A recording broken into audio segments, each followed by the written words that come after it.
कोलकाता में एक lady doctor को संजय रॉय नाम का एक व्यक्ति रेप करके मार दिया। इसका पीछे क्या रहस्य है? क्या सच में संजय रॉय मार दिया? इस न्यूज का एक ऑडियो क्लिप है जो कि बहुत ही वायरल हो रहे, आपको भी सुनना चाहिए।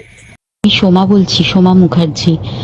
এত কষ্ট হচ্ছে ভিতরে যে হসপিটালে বসে থাকতে পারছি না। আমাদের সব ডাক্তাররা সবাই খুব ডিস্টার্বড।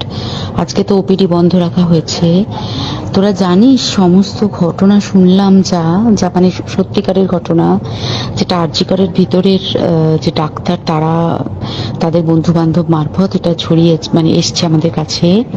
অ্যাকচুয়ালি যেটা ঘটেছে সেটা হচ্ছে, আমি শুনে তো মানে বিশ্বাস করতেও নিজেকে কেমন লাগছে রে।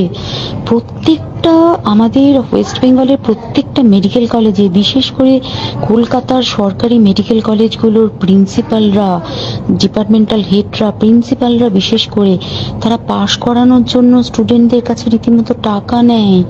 যেসব স্টুডেন্টরা, ইন্টার্নরা, পিজিটিরা যারা ভালো করে ক্লাস করে না বা থিসিস তারা জমা দেবে, পিজিতে তো থিসিস জমা দিতে হয়, তো যারা এমবিবিএস ফাইনাল পাস করবে না সাপ্লি পাইয়ে দেবে, ইন্টার্নের কমপ্লিশন দেবে না, ইন্টার্ন হওয়ার পর কমপ্লিশন না দিলে তারা রেজিস্ট্রেশন নাম্বার পাবে না, এই সমস্ত ভয় দেখিয়ে টাকা পয়সা নেয়। সমস্ত জায়গাতেই এটা আছে।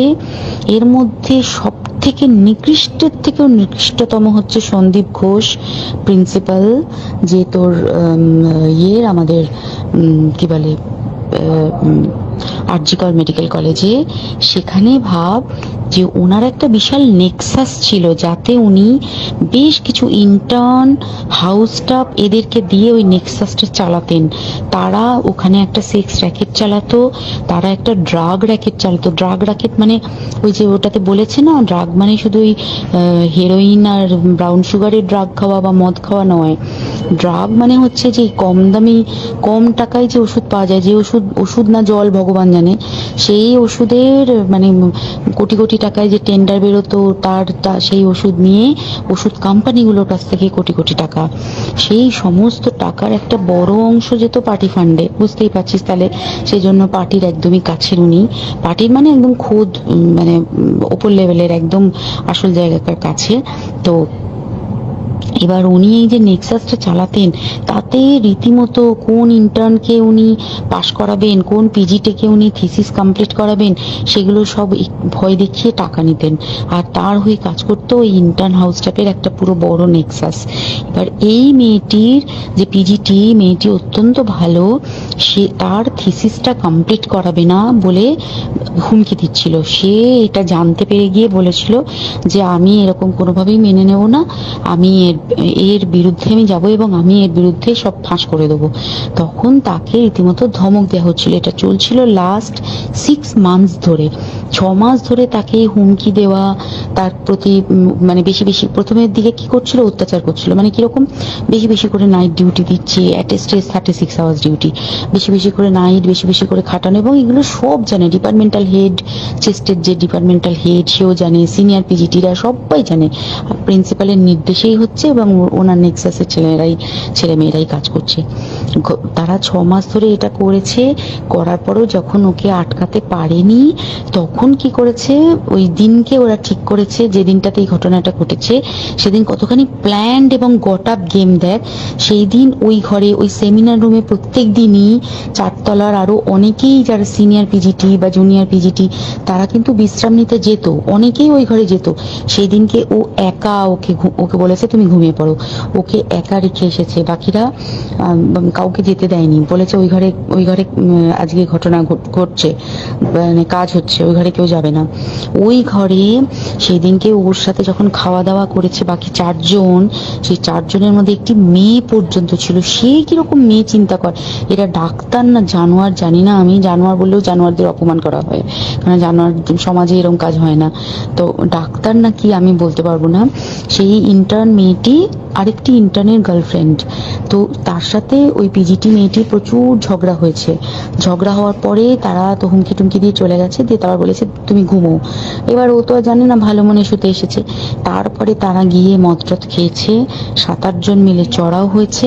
এবং তোরা জানিস যে প্রথমে তার হাত দুটোকে দুপাশে দুজন ধরে রেখেছে এবং সেই কাজে সেই মেয়েটিও সাহায্য করেছে, ইন্টার্ন মেয়েটি।